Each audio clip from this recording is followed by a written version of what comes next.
Fala galera, tudo certinho com vocês? Gente, hoje nós vamos falar de uma das principais figuras políticas do Brasil do século XX, que é o Juscelino de Oliveira Kubitschek, ou JK, para abreviar, tá?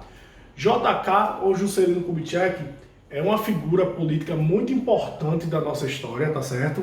Ele fez carreira política em Minas Gerais, que é o seu estado, né? Foi governador de Minas Gerais, prefeito de Belo Horizonte, sempre com a marca de ser um político bastante moderno, fato que fez com que, quando esse governasse o nosso país, fosse conhecido como o presidente Bossa Nova, tá certo? E, inclusive, ele recebeu esse nome do presidente Bossa Nova pelo fato de que a Bossa Nova foi um ritmo criado aqui no Brasil durante os anos 50, que alcançou uma conquista, um reconhecimento mundial e jogava um ar de um Brasil moderno. E como o presidente JK, durante seu governo, nós vamos ver isso com bastante calma aqui, ele apresentava esse ar de modernidade, de progresso, ele também vai ficar conhecido como o presidente Bossa Nova. Enfim, JK ele vai vencer as eleições, que é a primeira eleição presidencial após o suicídio de Getúlio Vargas, que é uma marca bastante trágica do nosso país. Vale ressaltar que quase que JK não assume a presidência. Antes de JK assumir, ocorreu uma conspiração de golpe militar no Brasil, tá certo? A gente não pode não deixar de registrar esse fato. Ocorreu uma tentativa ou uma conspiração de golpe militar no nosso país, fato que vai fazer com que não ocorra um golpe militar de fato, pelo fato de que o exército brasileiro e a opinião pública ela não tinha uma unanimidade em relação a esse período. Não, nunca teve, mas não tinha uma força como teve em 64, posteriormente.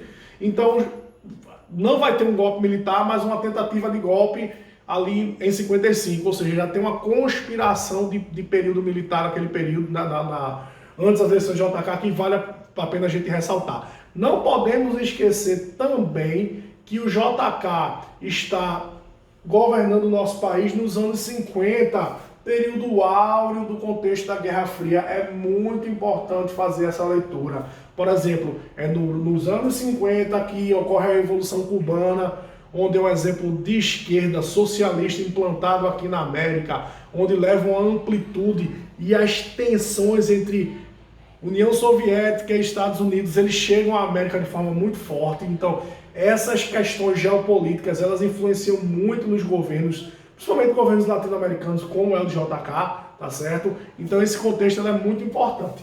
Pois bem, JK vai ser eleito presidente do nosso país num período de tensão muito forte, mas JK ele vai ter uma característica muito importante, a gente não pode falar e não pode deixar de falar sobre isso. Ele vai ter uma habilidade política muito boa para lidar com a oposição. Nós sabemos que governar o nosso país de forma democrática é muito difícil. Tem que apresentar uma habilidade política muito forte para lidar com Câmara, com Congresso, para lidar com a opinião pública, enfim. E JK ele vai conseguir ter uma habilidade, formar uma habilidade para fazer esse tipo de coisa, tá? Para conseguir ter uma governabilidade não tranquila. Se eu afirmar que ela vai ser uma governabilidade tranquila, seria algo leviano em minha parte, mas ele vai conseguir concluir o seu governo de uma forma com êxito, né? Com um governo que as pessoas vão olhar e vão analisar de forma positiva, ok? Então vamos lá. JK vai assumir o seu governo e eu destaquei 3 pontos bem significativos do seu governo. O plano de metas, a criação da Sudene e a criação de Brasília. Eu vou deixar a criação de Brasília por último e eu vou analisar o que seria o plano de metas. Quando o JK assume, o Brasil ele vai querer criar um processo de amplitude industrial no nosso país. Nós já tínhamos a indústria de base, criada lá pelo Vargas, nós já tínhamos algumas indústrias como a Petrobras, como a Eletrobras, que geravam energia para o nosso país, e JK ele queria um termo, até um termo que eu utilizo para a gente analisar esse plano de metas dele, que JK ele queria uma característica desenvolvimentista para o nosso país.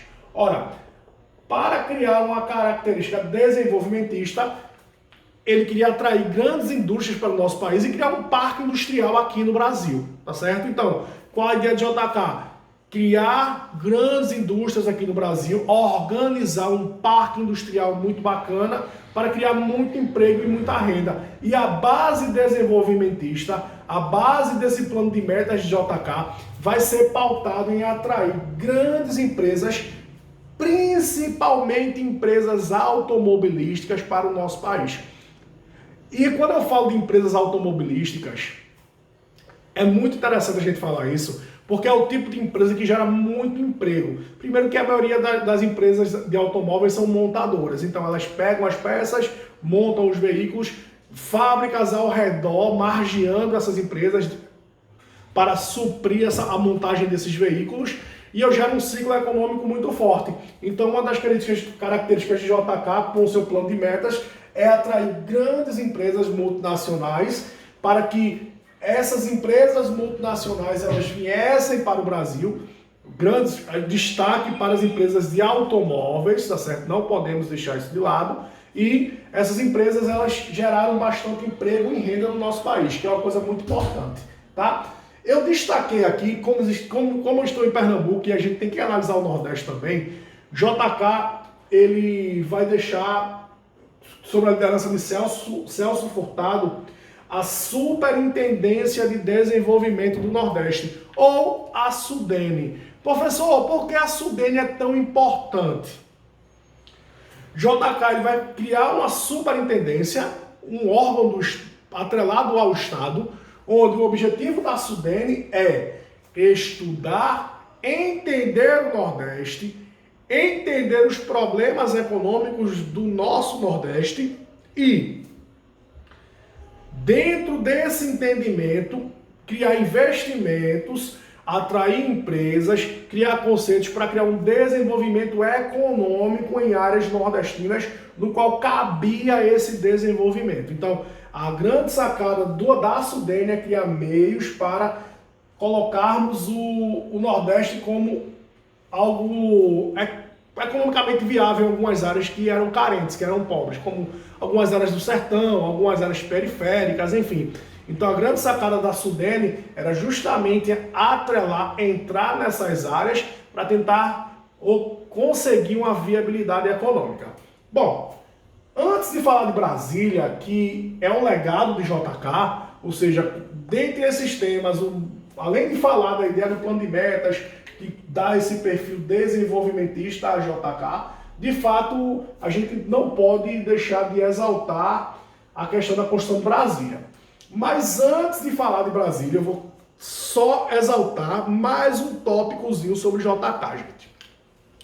Os anos 50, o períodozinho, o finalzinho dos anos 50, que é justamente esse período no qual o JK governa o Brasil, alguns fatos irão ocorrer que vai mexer de forma muito significativa com o dia a dia, o cotidiano da população, do ponto de vista cultural, histórico, enfim.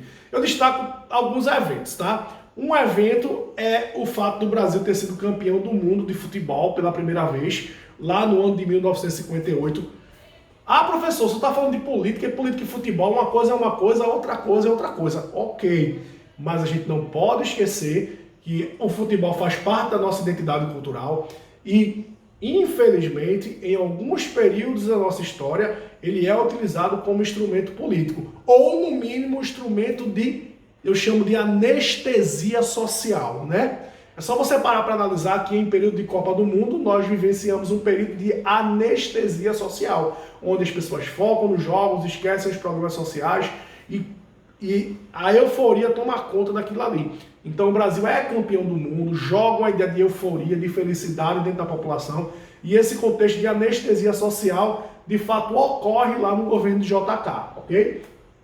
Outro ponto importante é a criação de uma mostra de cinema brasileira que vai surgir lá no finalzinho dos anos 50, permeia forte lá nos anos 60, mas a ideia ela vai surgir aqui, que é o chamado Cinema Novo, que é uma mostra de cinema 100% brasileira, onde eu destaco como cineastas o Glauber Rocha e o Nelson Pereira dos Santos. E a grande sacada do cinema novo é justamente mostrar uma realidade do Brasil que as pessoas não queriam ver, né? As problemáticas sociais, o sertão, a seca, o banditismo social, a miséria do povo. Então é bem interessante essa mostra, porque eles passam a ter essa preocupação social de forma muito significativa. E eu destaco como os filmes desse período, ou do cinema novo, de Glauber Rocha, Terra em Transe, e Deus e o Diabo na Terra do Sol, e de Nelson Pereira dos Santos, ele vai adaptar a obra de Graciliano Ramos, chamada de Vidas Secas, para o cinema. Então é uma retratação social muito forte. Então eu tenho o Brasil campeão do mundo, surgindo uma mostra de cinema brasileira, que é o cinema novo. Eu não posso negar também que nos anos 50 vai surgir aqui com o Francisco Julião o debate sobre a reforma agrária com as chamadas ligas camponesas. Então eu tenho um contexto, um solo de fatos significativos, um debate de temas sociais florescendo de forma muito significativa ali no finalzinho dos anos 50, e eles permearão, eles vão entrar nos anos 60 e será uma análise das nossas próximas aulas. Então esse destaque, essa menção é muito importante. Bem, quando eu falo do governo JK, de fato, o maior projeto dele é a construção de Brasília. Brasília vai ser a nova capital do Brasil. O Brasil, ao longo da sua história, ele teve Salvador como a sua principal, sua colônia durante o período colonial. No século XVIII, a capital brasileira sai de Salvador e vai para o Rio de Janeiro, e a partir de 61 sai do Rio de Janeiro e vai para Brasília. Professor, por que JK queria tirar a capital do Brasil do Rio de Janeiro?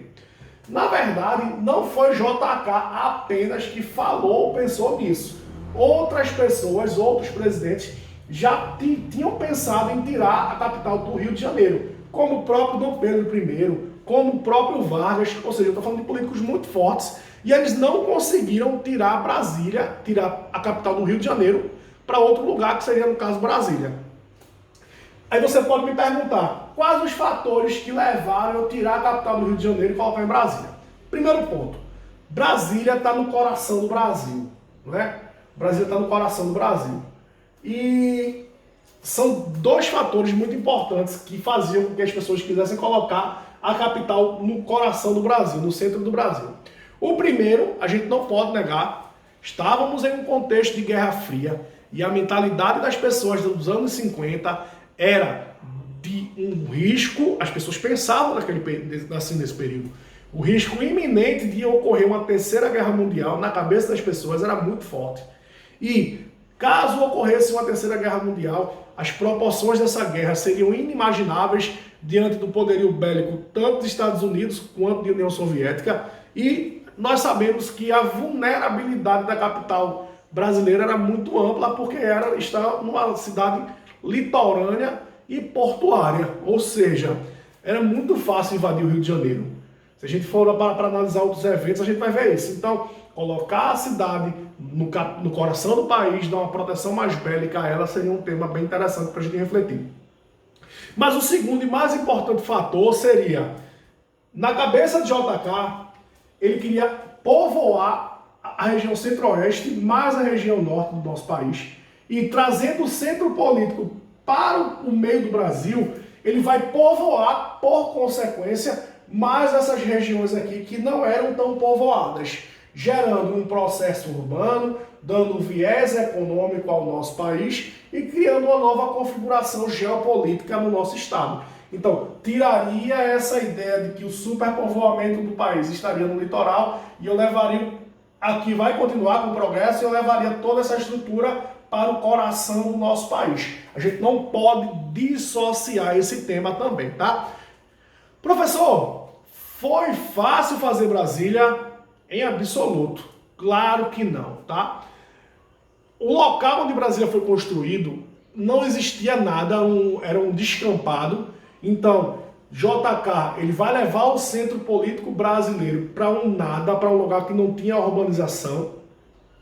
vai contratar para idealizar Brasília Oscar Niemeyer e Lúcio Costa. E Oscar Niemeyer ele tem uma visão bastante futurista, tanto é que as obras de Brasília são surreais, são muito bonitas. Brasília vai ser uma cidade 100% planejada, obviamente, até porque não tinha nada lá, né, literalmente. E a curiosidade é que o mapa original de Brasília vai ter um desenho de um avião, que é uma coisa que simbolicamente, para aquele contexto, simbolizava muito progresso, né? Tanto é que Brasília é dividida em cidade satélite e plano piloto. Então ele vai construir uma cidade ultramoderna, tá certo? E JK tinha uma convicção, gente. JK sabia que, caso ele não concluísse Brasília, ou seja, caso ele não terminasse o mandato dele, entregando a cidade pronta, governando de Brasília, ele tinha meio que uma convicção que aquilo ali iria virar um elefante branco. Então o JK ele vai planejar Brasília, colocar Brasília para ser construída e entregar Brasília pronta, para que o próximo presidente já tomasse posse dentro da capital federal, da nova capital federal. Não vai ser fácil. A maioria dos funcionários públicos vão ter resistência em querer sair do Rio de Janeiro. Diga-se de passagem, a gente não pode deixar de falar sobre isso, de mencionar esse fato.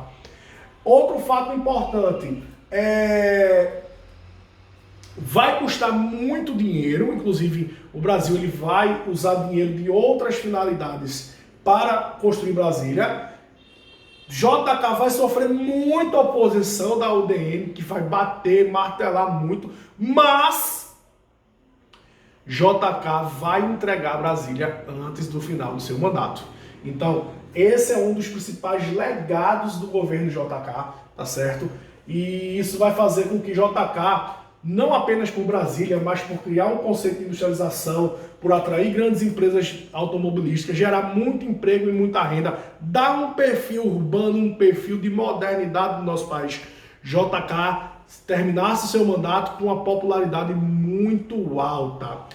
Fato que vai fazer com que, se aquele contexto político, ou seja, se a Constituição de 46, que vigorava naquele período, tivesse uma coisa chamada reeleição, como tem hoje, provavelmente JK seria reeleito com certa tranquilidade. Mas nós não tínhamos esse contexto da reeleição. Então, ao finalizar o seu governo, outros presidentes deveriam se candidatar. Uma curiosidade é que o vice-presidente do JK era o João Goulart, o Jango, que foi um dos braços direitos lá de Getúlio Vargas, ministro do Trabalho. E o Jango, nas eleições seguintes, nas eleições para assumir lá em 61, ele de novo se candidata a vice-presidente. Uma outra observação é que nesse contexto, nesse período democrático brasileiro, que vai de 46 a 64, nós tínhamos eleições para presidente e eleições para vice-presidente. Galera, cheiro grande, qualquer dúvida é só me procurar por aí que eu vou tirar com a maior tranquilidade pelas mídias sociais, pelas plataformas, tá certo? Tchau, tchau, valeu!